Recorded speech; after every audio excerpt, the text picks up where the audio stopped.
What a match ভাই, what a match! England এবং doctor কঙ্গোর কথাই বলেন কিংবা সেনেগাল এবং বেলজিয়ামের কথাই বলেন। ২ টা ম্যাচই ছিল লিটারেলি পয়সা উসুল করার মতো ম্যাচ।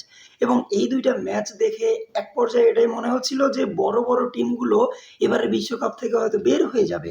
যেমনটা বের হয়ে গিয়েছে জার্মানি এবং নেদারল্যান্ডস। এবং তারা যেমন ছোট, ছোট টিমগুলোকে একদম হালকাভাবে নিচ্ছিল এবং সেই ছোট, ছোট টিমগুলো যখন তাদেরকে একদম শিক্ষা দিয়ে ছেড়ে দিয়েছে, আমার মনে হচ্ছিল যে ইংল্যান্ডের ক্ষেত্রেও হয়তো সেটা হবে।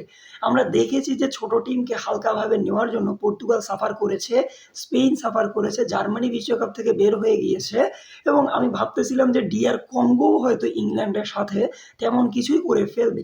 কারণ ৭০ মিনিট পর্যন্ত এই ইংল্যান্ড ছিল পুরোপুরি টুথলেস।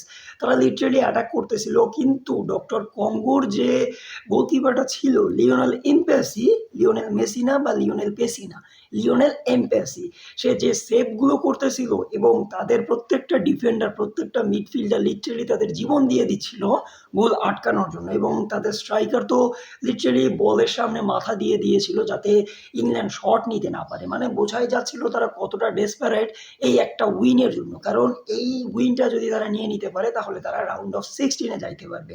এবং এই ছোট্ট একটা টিমের জন্য সেটা হতে চলেছিল অনেক বড় একটা ম্যাচ। কিন্তু যখন সামনে থাকবে হ্যারি কেন এবং ইংল্যান্ড, তখন স্বপ্ন দেখা মূলত বিলাসিতা। এবং সেটাই হয়েছে, যেখানে একদম লাস্টের দিকে গিয়ে হ্যারি কেন পুরো ম্যাচের পাশাই পাল্টে দেয় এবং ইংল্যান্ডকে মূল্যবান জয় ছিনিয়ে দেয়। এবং এই ম্যাচটাতে এক্স ফ্যাক্টর হিসেবে কাজ করেছে বার্সেলোনার প্লেয়ার, নতুন প্লেয়ার অ্যান্টনি গার্ডন। এবং অ্যান্টনি গার্ডন নামার পর পুরো ম্যাচের রিদম চেঞ্জ হয়ে গিয়েছে। এবং শুধু অ্যান্টনি গার্ডনই না, থমাস টুকালের ফেসে আমি যে পরিমাণ অ্যাংরিনেস দেখেছি, যে পরিমাণ হাঙ্গার দেখেছি, এবং তার পরবর্তীতে সে ডিফেন্ডার উঠিয়ে নিয়ে এক্সট্রা একজন অ্যাটাকার নামিয়েছিল, সে স্পেন্সকে তুলে নিয়ে এভারেজে এজেকে নামিয়েছিল। মানে যে করেই হোক তার গোলের দরকার ছিল এবং সে মাদুয়েকে তুলে নিয়ে নামায় হচ্ছে আবার বুকায়ো সাকাকে, এবং ওই পাশ থেকে আমাদের রাশফোর্ডকে তুলে নামায় হচ্ছে অ্যান্টনি গার্ডনকে। এবং এই চেঞ্জগুলো পুরো ম্যাচের এক্স ফ্যাক্টর হিসেবে কাজ করে। এবং অ্যান্টনি গার্ডন তো সুপার সাব ছিল এই ম্যাচটাতে।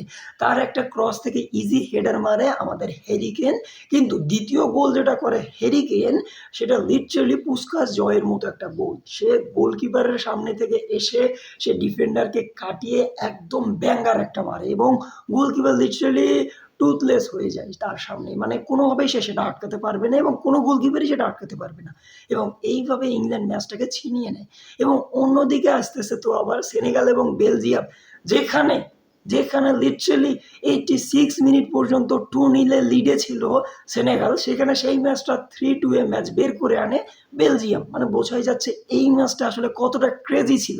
যেখানে ৮৬ মিনিটে লুকাকু ম্যাচে ফেরে, মানে ম্যাচে নেমে সে পুরো ম্যাচের পাশাই পাল্টে দেয়, মানে উইনিং মেন্টালিটি এনে ফেলে সে, এবং সে একটা গোল করে। এবং তার পরবর্তীতে আপনি সেনেগালের গোলকিপারের ভুলের কথাই বলেন কিংবা বেলজিয়ামের যে ক্যাপ্টেন তার একদম অতিমানবীয় পারফরমেন্সের কথাই বলেন, সে গোল করে এবং সেখান থেকে 2-2 সে সমতায় ফিরে। এবং এর পরবর্তীতে এক্সট্রা টাইমে গিয়ে সে একটা পেনাল্টি উইন করে, মানে এক্সট্রা টাইমেরও আবার এক্সট্রা টাইম। মানে বোঝাই যাচ্ছিল এই ম্যাচটা কতটা হার্ট ব্রেকিং ছিল সেনেগালের জন্য।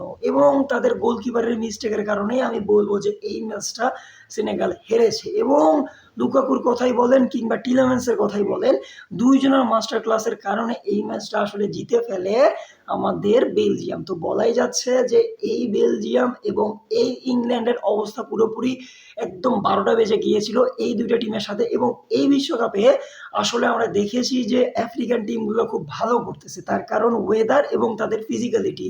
এবং যে সকল টিমগুলো তাদের সাথে ফিজিক্যালি ফুটবল খেলতে পারবে না তারা সাফার করবে, যেমনটা সাফার করেছিল জার্মানি, যেমনটা সাফার করতেছিল আবার এই বেলজিয়াম এবং ইংল্যান্ড। কিন্তু শেষ মুহূর্তে এসে তারা বেঁচে গিয়েছে।